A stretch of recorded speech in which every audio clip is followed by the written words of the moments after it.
नमस्कार, आप सभी का स्वागत डीडी न्यूज पर। आपके साथ मैं हूं मुकुल शर्मा। बताएंगे आपको आज दिन भर क्या कुछ खास रहेगा खबरों में और साथ ही देश विदेश की तमाम मुख्य खबरें। लेकिन सबसे पहले नजर डालते हैं हेडलाइंस पर।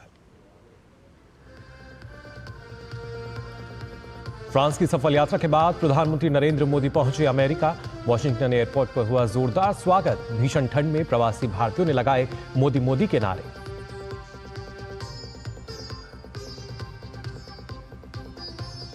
प्रधानमंत्री नरेंद्र मोदी और अमेरिकी राष्ट्रपति डोनाल्ड ट्रंप के बीच आज वॉशिंगटन में होगी मुलाकात। पीएम मोदी ने जताई दोनों देशों के बीच व्यापक वैश्विक रणनीतिक साझेदारी की उम्मीद।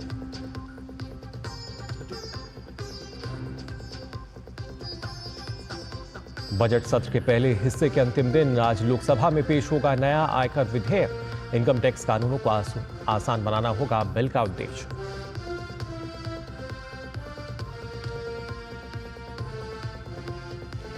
वक्फ बिल पर बनी संयुक्त संसदीय समिति आज संसद के दोनों सदन में रखेगी अपनी रिपोर्ट। तो वहीं राज्यसभा में वित्त मंत्री निर्मला सीतारमण देंगी बजट पर चर्चा का जवाब।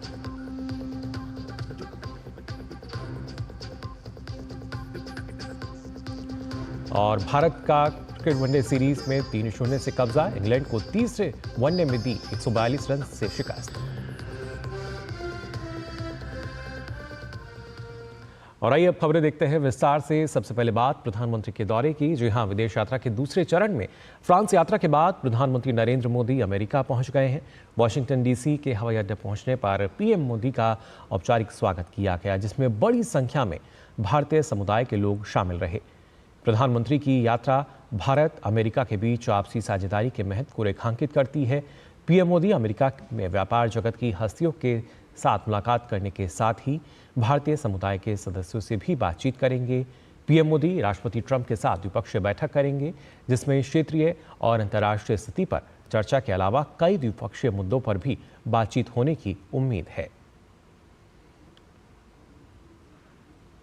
प्रधानमंत्री नरेंद्र मोदी ने अपने सोशल मीडिया प्लेटफॉर्म एक्स पर पोस्ट कर लिखा कि कुछ समय पहले वॉशिंगटन डीसी पहुंचा हूं राष्ट्रपति डोनाल्ड ट्रंप से मिलने और भारत अमेरिका व्यापक वैश्विक रणनीतिक साझेदारी को आगे बढ़ाने के लिए उत्सुक हूं। लोगों की बेहतरी और बेहतर भविष्य के लिए साथ मिलकर काम करते रहेंगे।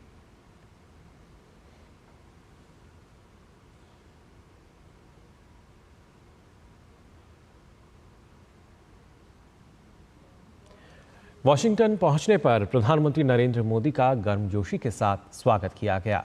प्रधानमंत्री नरेंद्र मोदी अमेरिकी यात्रा के दौरान राष्ट्रपति के अतिथि निवास यानी प्लेयर हाउस में रुके हुए हैं। पीएम मोदी जब यहां पहुंचे तो भारी बारिश के बीच भी भारतीय समुदाय के लोगों का उत्साह देखते ही बना। इस दौरान भारतीय समुदाय के लोगों ने भारत माता की जय, मोदी है तो मुमकिन है, वंदे मातरम के नारे लगाए। पीएम मोदी ने हाथ मिलाकर सभी का अभिवादन किया।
सबका मन गदगद हो गया उनको देख के और उनकी मुस्कुराहट देख के। सबसे एक एक आदमी से हाथ मिला के गए, बाहर निकल के अपने भी बारिश में आए भीगते हुए और सबके साथ हाथ मिलाते हुए और हाथ हिलाते हुए गए हैं। हमें उनसे मिलकर बहुत बहुत खुशी हुई।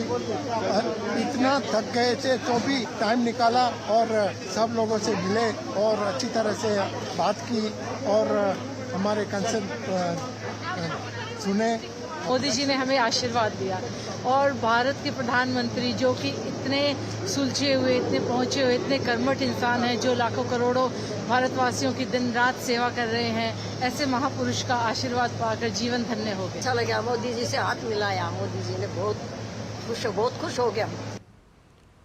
प्रधानमंत्री नरेंद्र मोदी ने अमेरिका की राष्ट्रीय खुफिया निदेशक तुलसी गबार्ड से भी बातचीत की। तुलसी गबार्ड ने हाल ही में अमेरिका के राष्ट्रीय खुफिया निदेशक के पद की शपथ ली है। गबार्ड के पास अमेरिका की 18 विभिन्न खुफिया एजेंसियों की देखरेख और समन्वय का जिम्मा है। तुलसी गबार्ड पूर्व सैन्यकर्मी हैं और डेमोक्रेटिक पार्टी से कांग्रेस की सदस्य रह चुकी हैं। राष्ट्रीय खुफिया निदेशक का कार्यालय 11 सितंबर 2001 के आतंकवादी हमलों के दौरान सामने आई खुफिया विफलताओं से निपटने के लिए स्थापित किया गया था।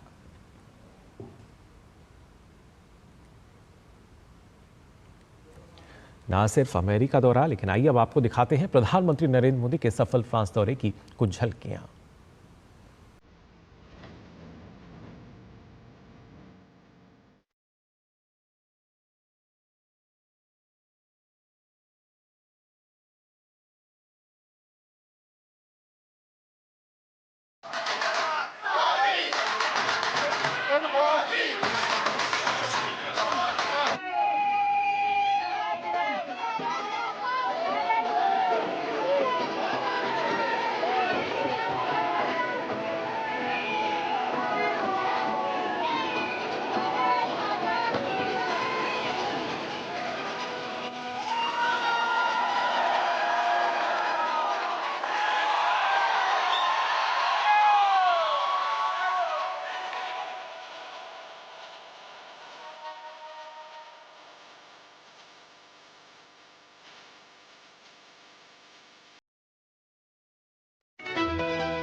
तो कई मायनों में बेहद ही सफल दौरा फ्रांस का प्रधानमंत्री नरेंद्र मोदी का, उसकी झलकियां आपने ये देखी। और आइए अब खबरों में आगे बढ़ते हैं। संसद के बजट सत्र का आज 9वां दिन है। आज दोनों ही सदनों में वक्फ संशोधन विधेयक 2024 संबंधी संयुक्त समिति का प्रतिवेदन सदन पर रखा जाएगा। इसके साथ ही वक्फ संशोधन विधेयक 2024 संबंधी संयुक्त समिति के साक्ष्य का अभिलेख भी दोनों सदनों में पटल पर रखा जाएगा। जेपीसी की ये रिपोर्ट लोकसभा अध्यक्ष को पहले ही सौंपी जा चुकी है।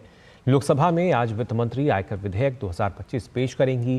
कैबिनेट पिछले हफ्ते ही इस बिल को मंजूरी दे चुकी है। इसके साथ ही लोकसभा में बिल्स ऑफ लैंडिंग बिल 2024 चर्चा के लिए पेश होगा। विधेयक को पतन, पोत परिवहन और जलमार्ग मंत्री सर्बानंद सोनोवाल सदन में पेश करेंगे। ये विधेयक 169 साल पुराने 1856 के the Indian bills of lading act की जगह लेगा। इसके जरिए केंद्र सरकार लैंडिंग कानूनों से जुड़े प्रावधानों को लागू करने के लिए निर्देश जारी कर सकेगी।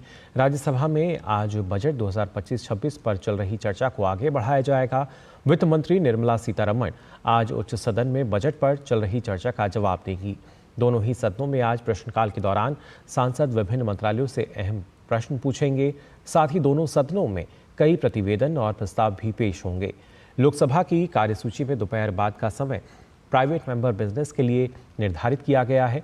इस दौरान कई सांसद निजी विधेयक पेश करेंगे। कुछ निजी विधेयकों पर चर्चा भी होगी। संसद के बजट सत्र का पहला भाग का आज अंतिम दिन है। इसके बाद बजट सत्र का दूसरा भाग 10 मार्च से शुरू होगा। जम्मू कश्मीर के पुंछ जिले में नियंत्रण रेखा के पार से बिना उकसावे के की गई गोलाबारी का भारतीय सेना ने मुंहतोड़ जवाब दिया, जिसमें काफी संख्या में पाकिस्तानी सैनिक हताहत हुए। सुरक्षा अधिकारियों ने बताया है कि कृष्णा घाटी सेक्टर में पाकिस्तान द्वारा संघर्ष विराम का उल्लंघन ऐसे समय पर किया गया जब एक दिन पहले ही जम्मू जिले के अखनूर सेक्टर में नियंत्रण रेखा के पास संदिग्ध आतंकवादियों द्वारा किए गए आईईडी विस्फोट में एक कैप्टन सहित 2 भारतीय सैन्यकर्मी शहीद हो गए थे। उन्होंने बताया कि पाकिस्तानी सैनिकों ने नियंत्रण रेखा पर तारकुंडी क्षेत्र में अग्रिम चौकी पर बिना उकसावे के गोलीबारी कर संघर्ष विराम का उल्लंघन किया, जिसका भारतीय सेना ने भी मुंहतोड़ जवाब दिया। अधिकारियों ने कोई सटीक आंकड़ा दिए बिना कहा कि जवाबी कार्रवाई में दुश्मन सेना को भारी नुकसान हुआ। केंद्रीय गृह एवं सहकारिता मंत्री अमित शाह ने नई दिल्ली में सहकारिता मंत्रालय की संसदीय परामर्शदात्री समिति की पहली बैठक की अध्यक्षता की। बैठक में केंद्रीय सहकारिता राज्य मंत्री कृष्णपाल और मुरलीधर मोहोल सहित कई वरिष्ठ अधिकारियों ने भाग लिया। इस बैठक में समिति ने सहकारिता मंत्रालय सहकारी समितियों को सशक्त करने के लिए शुरू की गई पहलों से संबंधित विभिन्न मुद्दों पर चर्चा की। बैठक में समिति के सदस्यों ने देश में सहकारी समितियों का सशक्तिकरण करने संबंधी मुद्दों पर अपने सुझाव दिए। साथ ही सरकार द्वारा पेश की सहकारिता आंदोलन को मजबूत करने के लिए उठाए गए महत्वपूर्ण कदमों की भी सराहना की। केंद्रीय गृह मंत्री अमित शाह ने बताया कि जल्द ही पैक्स भी एयरलाइंस टिकटों की बिक्री कर सकेंगे। और बात महाकुंभ की, जहां पर देश और दुनिया भर के सनातनियों का आना जारी है। माघी पूर्णिमा पर रात 10 बजे तक केवल एक दिन में 2 करोड़ से अधिक श्रद्धालुओं ने स्नान किया। त्रिवेणी संगम में स्नान करने वाले श्रद्धालुओं की संख्या जो अनुमान सरकार ने लगाया था उससे कहीं अधिक श्रद्धालु स्नान कर चुके हैं। माघी पूर्णिमा तक ही स्नान करने वाले श्रद्धालुओं की संख्या 48 करोड़ को पार कर चुकी है।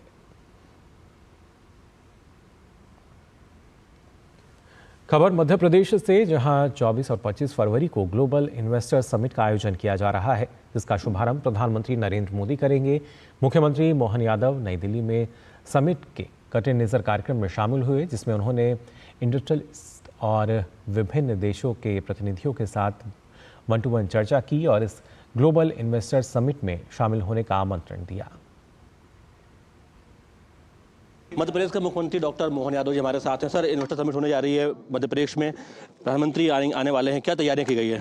विस्तार से हमने सारी बातें अब बताई है। 24 और 25 को हमारे सभी प्रकार के सेक्टर के लिए बड़े पैमाने पर ग्लोबल इन्वेस्टर समिट की तैयारियां की गई और मैं मान के चलता हूं कि 40 से ज़्यादा देशों के कई प्रकार के उद्योगपति हमारे इस बीच में व्यापार व्यवसाय करने के लिए आ रहे हैं और मध्य प्रदेश की जो पॉलिसियाँ हैं उस पॉलिसियों का आकर्षण अपने आप में ऐसा है कि बड़े पैमाने पर लोग जुड़ना चाहते हैं। आपने लगातार बैठकें की हैं, लगातार आप विदेश यात्राओं पर भी गए हैं, किस तरह के प्रस्ताव आए हैं? आपको क्या लगता है कितना इन्वेस्टमेंट आ सकता है मध्य प्रदेश में? देखिए, मध्य प्रदेश में इंडस्ट्री की सभी संभावना है, खासकर माइनिंग से लगा करके MSME, heavy industry, energy, tourism, food industry, सभी प्रकार के, इसलिए सभी प्रकार के निवेशक बड़े पैमाने पर आ रहे हैं। सर, पहले भी इंडस्ट्री समिट हो चुकी है, ये कितनी अलग होगी, क्या खास होगा? देखिए, हमने ग्लोबल इन्वेस्टर समिट के पहले रीजनल इंडस्ट्री कॉन्क्लेव की है, तो हमने अपने प्रदेश के अंदर 1 लाख एकड़ से ज़्यादा लैंड बैंक का जो अलग अलग डेस्टिनेशन के साथ विस्तार से चर्चाएं हुई है, तो कई सारे लोग तो तभी आकर्षित हो गए और ये बात धीरे धीरे करके ग्लोबली भी लोगों तक फैली है। इसी का कारण है कि जमाका जैसे देश के वहाँ के उद्योग मंत्री स्वयं हमारे यहाँ इस समिट में शामिल होने आ रहे हैं, तो विश्व के परिदृश्य में हमारी बातों की जानकारी हुई है और लोग हमारी नीतियों से आकर्षित होकर के वैश्विक रूप से व्यापार के साझा भागीदार बनने आ रहे हैं। जी बिल्कुल, तो ये जो समिट है अलग होगी और प्रधानमंत्री नरेंद्र मोदी जो है इसका उद्घाटन करेंगे। कैमरामैन सुनील कुमार के साथ अजीत द्विवेदी, DD न्यूज, दिल्ली। भारत सरकार द्वारा सौर ऊर्जा की क्षमता की हिस्सेदारी बढ़ाने के लिए शुरू की गई PM सूर्य घर मुफ्त बिजली योजना के 1 साल पूरे हो चुके हैं और आइए आपको बताते हैं कि 1 वर्ष की यात्रा में इस योजना के माध्यम से ऊर्जा के क्षेत्र में क्या कुछ बड़े बदलाव हुए हैं। प्रधानमंत्री नरेंद्र मोदी ने 13 फरवरी 2024 को एक महत्वाकांक्षी योजना प्रधानमंत्री सूर्य घर मुफ्त बिजली योजना का उद्घाटन किया, जिसका मुख्य उद्देश्य देश में रूफटॉप सोलर क्षमता की हिस्सेदारी बढ़ाना व 1 करोड़ घरों को अपनी बिजली पैदा करने के लिए सशक्त बनाना है। ये योजना भारत की पर्यावरण के प्रति प्रतिबद्धता को भी दर्शाती है। इस योजना की 1 साल की उपलब्धि इस प्रकार है। 13 फरवरी 2024 को प्रधानमंत्री सूर्यघर मुफ्त बिजली योजना की शुरुआत हुई। मार्च 2027 तक 1 करोड़ घरों में रूफटॉप सोलर लगाने का लक्ष्य। फरवरी 2025 तक लगभग 9 लाख घरों को इस योजना का लाभ मिल चुका है। हर घर को 3 किलोवाट रूफटॉप सोलर की क्षमता हेतु 78,000 रुपये का अनुदान दिया गया है। योजना का क्रियान्वयन ऑनलाइन नेशनल पोर्टल के द्वारा होता है। योजना द्वारा 45% लाभार्थियों का बिजली का बिल शून्य आ रहा है। सूर्यघर मुफ्त बिजली योजना की शुरुआत के वक्त प्रधानमंत्री नरेंद्र मोदी ने कहा था, इस योजना से जहां लोगों को 300 यूनिट तक मुफ्त बिजली मिलेगी, वहीं दूसरी तरफ इससे आमदनी भी बढ़ेगी। पीएम सूर्यघर मुफ्त बिजली योजना शुरू की है। अभी ये योजना 1 करोड़ परिवारों के लिए है। इसके तहत घर की छत पर सौर ऊर्जा पैनल लगाने के लिए सरकार मदद देगी। सीधे बैंक खाते में पैसा भेजेगी। इससे 300 यूनिट तक बिजली मुफ्त मिलेगी। पीएम सूर्यघर मुफ्त बिजली योजना से लाभ लेने वाले राज्यों में प्रमुख रूप से गुजरात, महाराष्ट्र, केरला, उत्तर प्रदेश हैं। हालांकि हर राज्य तेजी के साथ इस योजना से जुड़ रहा है। केंद्र सरकार के अनुदान के साथ कई राज्य अतिरिक्त अनुदान भी दे रहे हैं। इस योजना से पहले जहां केवल 8 लाख घरों में सोलर रूफटॉप थे, वहीं मात्र 1 साल में 9 लाख घरों में ये लगाए गए। ये न केवल ऊर्जा की रिक्वायरमेंट पूरी करनी, बट हमारे को क्लाइमेट चेंज के लिए उसमें रिन्यूएबल एनर्जी पूरी तरीके से यूज़ करके औसतन 3 किलोवाट का रूफटॉप सिस्टम जो एक घर पे लगाया जाता है, वो 100 पेड़ लगाए हम, और उससे जितनी हमारे को कार्बन का रिडक्शन होगा वो एक रूफटॉप सोलर लगाने से पूर्ण हो सकता है।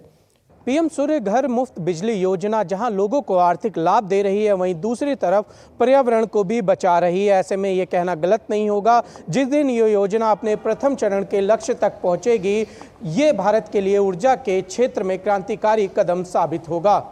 कैमरा पर्सन नवीन के साथ निशांत राय, डीडी न्यूज़, दिल्ली। आज विश्व रेडियो दिवस है। हर साल 13 फरवरी को विश्व रेडियो दिवस मनाया जाता है। रेडियो दिवस जश्न है रेडियो की अनोखी सेवाओं का। आइए देखें विश्व रेडियो दिवस पर यह खास रिपोर्ट। नमस्कार, आकाशवाणी से प्रस्तुत है समाचार प्रभात।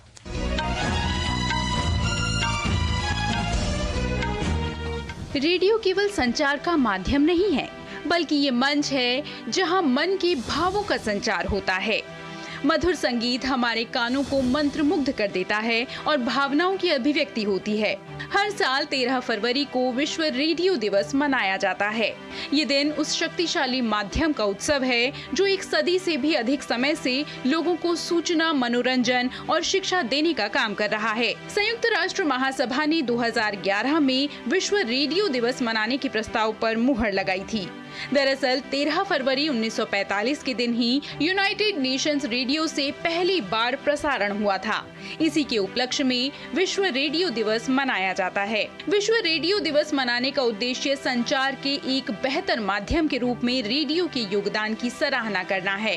रेडियो बड़े समूह तक पहुंचने का एक तेज, सुलभ और किफायती तरीका है जो सूचना साझा करने, जागरूकता बढ़ाने और समुदायों को जोड़ने का काम करता है। आज भले ही समय तेजी से आगे बढ़ रहा है, लोगों को पल पल की हर छोटी बड़ी खबर सोशल मीडिया के माध्यम से मोबाइल पर ही उपलब्ध है। और ये भी सच है कि कभी रेडियो में एहसासों की मुकम्मल दुनिया बसती थी। रेडियो ने एक वक्त को नहीं बल्कि दौर को जिया है। भारत में प्रसारण का इतिहास बहुत पुराना है। जून 1923 में बॉम्बे के रेडियो क्लब ने देश में पहला प्रसारण किया था। भारत की स्वतंत्रता के समय भारत में 6 रेडियो स्टेशन थे। दिल्ली, बॉम्बे, कलकत्ता, मद्रास, तिरुचिरापल्ली और लखनऊ। लेकिन समय के साथ रेडियो ने विस्तार किया और 2024 के आंकड़ों के मुताबिक भारत में 388 निजी FM channel, 625 Akashvani FM transmitters और 521 सामुदायिक रेडियो स्टेशंस हैं। रेडियो ने न सिर्फ सूचनाएं, शिक्षा और मनोरंजन दिया, बल्कि कई संघर्ष की स्थितियों में भी महत्वपूर्ण भूमिका निभाई। प्रधानमंत्री नरेंद्र मोदी के कार्यक्रम मन की बात ने रेडियो को एक नई दिशा दी। प्रधानमंत्री के इस मासिक कार्यक्रम की शुरुआत 3 अक्टूबर 2014 को हुई। अब तक इस कार्यक्रम की 138 कड़ियां प्रसारित हो चुकी हैं। जब बात रेडियो और एफएम की होती है तो हम जिस पीढ़ी के लोग हैं, हम सबका रिश्ता एक भावुक श्रोता का भी है। और मेरे लिए तो ये भी खुशी है कि मेरा रिश्ता एक होस्ट का भी बन गया है। मन की बात का ये अनुभव, देशवासियों से इस तरह का भावनात्मक जुड़ाव केवल रेडियो से ही संभव था। आधुनिकता और डिजिटल तकनीक के इस युग को रेडियो ने अपने भीतर समाहित कर लिया है। रेडियो अपने विकास की राह पर अग्रसर है। बात ऑनलाइन स्ट्रीमिंग की हो, पॉडकास्ट की या इंटरनेट रेडियो की, इन सब ने पारंपरिक रेडियो स्टेशंस की पहुंच को पंख दिए हैं, जिसने श्रोताओं को इंटरनेट कनेक्शंस के साथ ही कहीं से भी रेडियो सुनने की सुविधा दी है। विश्व रेडियो दिवस पर हम जश्न मनाते हैं रेडियो पर प्रसारित आवाजों और दृष्टिकोणों की विविधताओं का। रेडियो हमारी बीती यादों का अनमोल पिटारा है और हमारी उज्जवल भविष्य की आने वाली सुनहरी संभावनाओं का भी। Bureau report, DD news. तो जाना आपने आखिर क्यों आज भी जो रेडियो है वो अपने आप में बेहद खास है। वाइए आगे बढ़ते हैं, बात करते हैं खेल की खबरों की। भारत ने इंग्लैंड के साथ 3 मैचों की क्रिकेट वनडे सीरीज के आखिरी मुकाबले को 142 रन से जीत लिया। इस जीत के साथ ही भारत ने सीरीज को 3-0 से अपने नाम किया। भारत द्वारा मिले 357 रन के जवाब में इंग्लैंड की टीम 214 रन पर सिमट गई। इंग्लैंड के लिए टॉम बेटन ने सबसे अधिक 38 रन बनाए। भारत के लिए अर्शदीप सिंह, हर्षित राणा, अक्षर पटेल और हार्दिक पांड्या ने 2-2 विकेट चटकाए। खेलों के राष्ट्रीय फलक पर मेजबान उत्तराखंड के खिलाड़ियों का शानदार प्रदर्शन ऐतिहासिक है। पदक तालिका में उत्तराखंड टॉप 10 में है। अब तक हुए सभी राष्ट्रीय खेलों में उत्तराखंड का ये अब तक का सर्वश्रेष्ठ प्रदर्शन है। हम में है दम, हम नहीं किसी से कम। उत्तराखंड के हर खिलाड़ी की रगों में यह शब्द लहू बनकर दौड़ रहे हैं। वुशु का खेल हो या एथलेटिक्स या फिर जूडो, हर खेल में इस राज्य के खिलाड़ियों का दमखम देखने को मिला है। उत्तराखंड को राष्ट्रीय खेलों में पहली स्वर्णिम सफलता वुशु से मिली। उसके बाद तो यह सिलसिला शुरू हो गया। घरेलू हालात में राज्य का यह अब तक का सर्वश्रेष्ठ प्रदर्शन है। खिलाड़ियों के मुताबिक इस बेहतरीन प्रदर्शन की मुख्य वजह खेलों को लेकर बनाया गया बेहतर वातावरण है। जब से लास्ट ईयर से मैं रह रहा हूँ, तब से मैंने नोटिस किया कि वुशु पहले से तो बहुत डेवलप हो गया है Uttarakhand. Last year, past 2 year से तो बहुत इम्प्रूव हो गया है। और आप भी पता होंगे कितना सारा तालु प्लेयर, तालु एथलीट और इवन सांदा मेडल जीत रहा है। निश्चित रूप से यह सरकार का बेहतरीन प्रयास है, जिसके चलते अब यहाँ के युवा खेलों को एक बेहतरीन करियर के रूप में देखने लगे हैं। राष्ट्रीय खेल के आयोजन ने प्रदेश में खेलों के स्वर्णिम भविष्य की मजबूत नींव रखी है। इस बार उत्तराखंड ने बहुत ज़्यादा अच्छा परफॉर्मेंस दिया है। हम टॉप 10 की लिस्ट में आ रखे हैं। प्लेयर्स ने बहुत अच्छा परफॉर्मेंस दिया है और जो उत्तराखंड की गवर्नमेंट चाहती थी वो सब मिला है।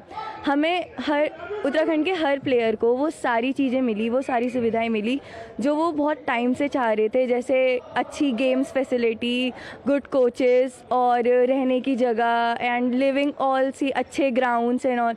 अभी कुछ टाइम पहले जो 3rd लॉन्गेस्ट एक रेसिंग प्लेस बनी है वो भी उत्तराखंड में ही बना रखी है।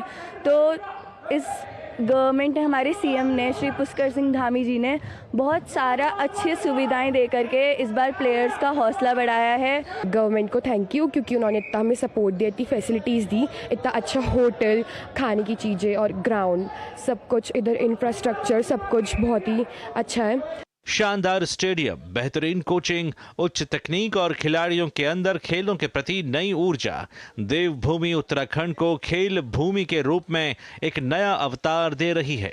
उत्तराखंड के खिलाड़ियों का ये शानदार प्रदर्शन राज्य में खेलों की नई क्रांति का संकेत है।